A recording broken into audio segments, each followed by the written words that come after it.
So, where the hell's the Sentra been? There's a perfectly logical explanation to where it's been. The last couple videos were like updates. I did a few, little modifications. I got the last motor back in, and yeah, I might have said that I was gonna baby it a little bit and like not beat on it and stuff. That didn't happen. Here's what happened. Take a few steps back. So, one of the last videos, we turboed a Volkswagen, and then there was the race of me against that Volkswagen. What some of you picked up if you go back and watch the video, or maybe I'll throw a clip in. I missed fourth gear, and in doing so, it bounced rev limiter real hard. And I'm pretty sure in these cars, when rev limiter comes on, it cuts fuel. And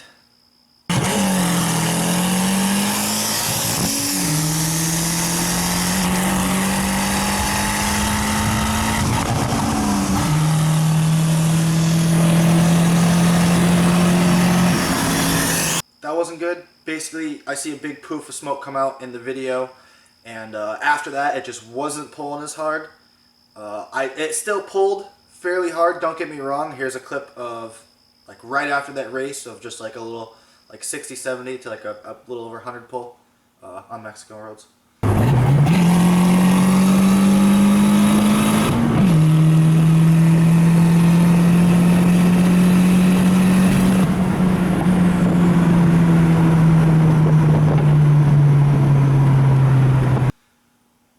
So it still pulled hard, but I can just tell it wasn't definitely pulling as hard as it was. And I knew it was gone because right after that, on the way home, looking in the rearview mirror, all I could see was smoke, and I knew right there something was wrong. So I have a few clips from the other day, basically just kind of showing what the smoke looked like in the daytime. Basically the same thing that happened last time. It started puking out the valve cover breather, but this time, lots and lots of exhaust smoke.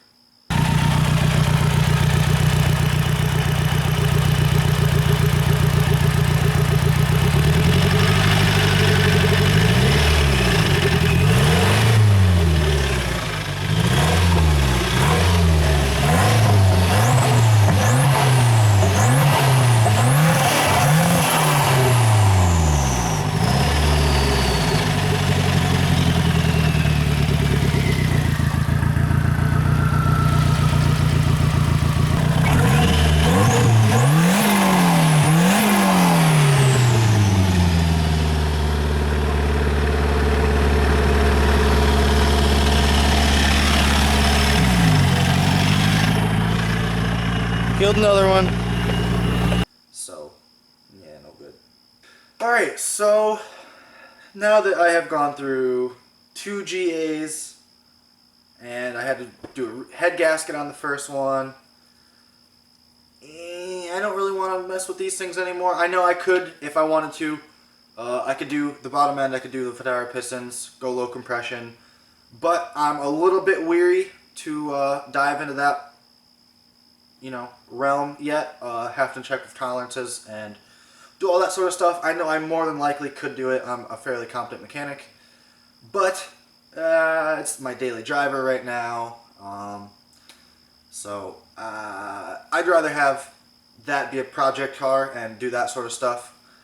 So that being said, what are my plans?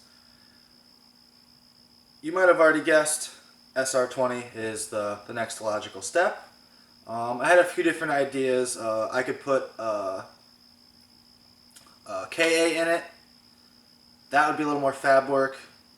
And I don't really know. I don't really want to deal with all that right now. I kind of just want a drop-in setup. I was also thinking of doing something way more out of the box and throwing possibly a Honda motor in it or a Volkswagen motor. But again, a lot of fab work involved in that, and I just don't really want to deal with that. Potentially have to have axles machined, yada yada. Don't really want to go through with all that. I'd like to have my car back before the summer's over, so SR20. Basically, the deal is now, started saving up and basically going to do something similar as when I swap shells, except for I'm not going to swap shells. I'm going to take everything from an SR20 car, except the shell essentially.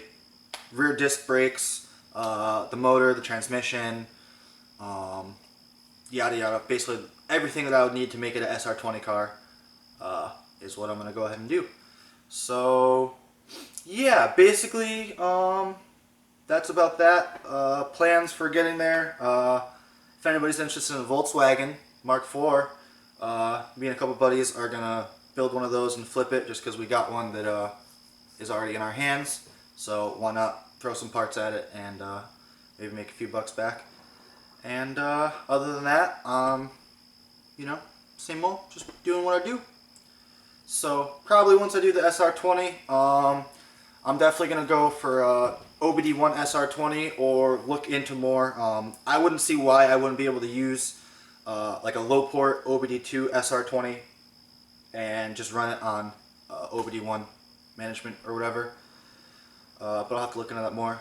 So once I get the SR20, I'll be able to toss my board right into the ECU and go ahead right into tuning that. And I'm also gonna turbo it again. Obviously I can't go back from the turbo.